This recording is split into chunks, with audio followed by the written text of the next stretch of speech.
video tuturuan ko kung paano mag-edit sa CapCut tulad ng pagta-transform. So yun. So let's go.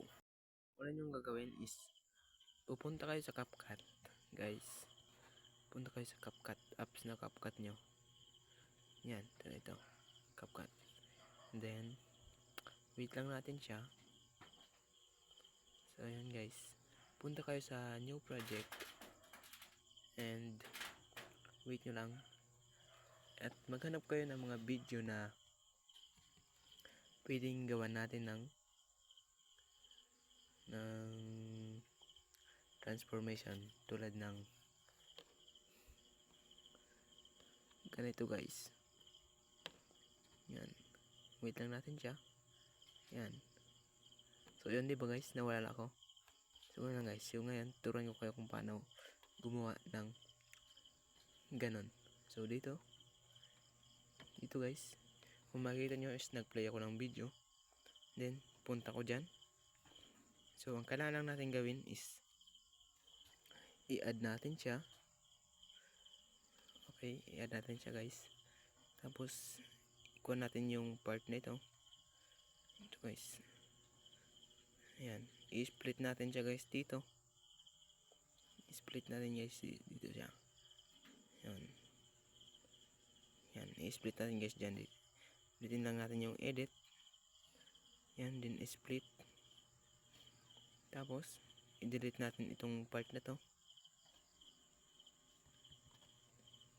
Yan. So ito na lang guys yung matitira.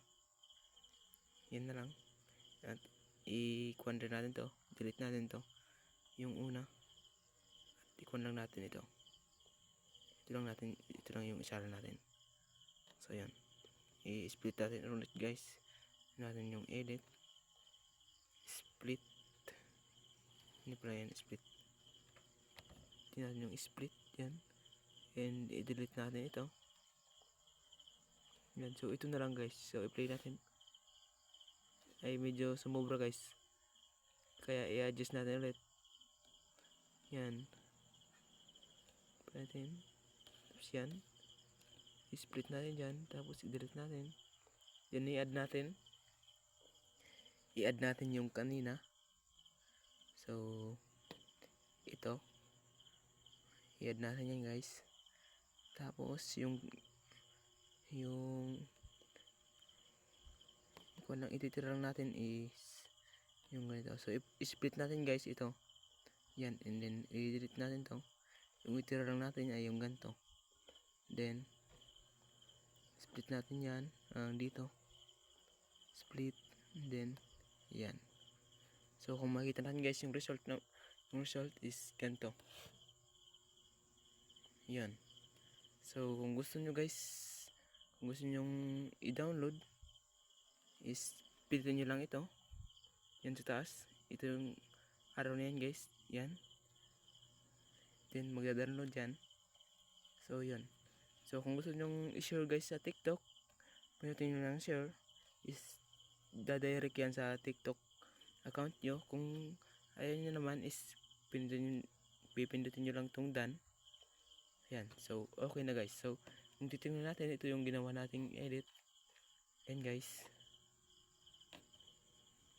So yun. So yun lang guys for this video. And kung nakatulong sa'yo sa pag transform is don't forget to subscribe and click the notification bell. Yun lang guys. Thank you for watching.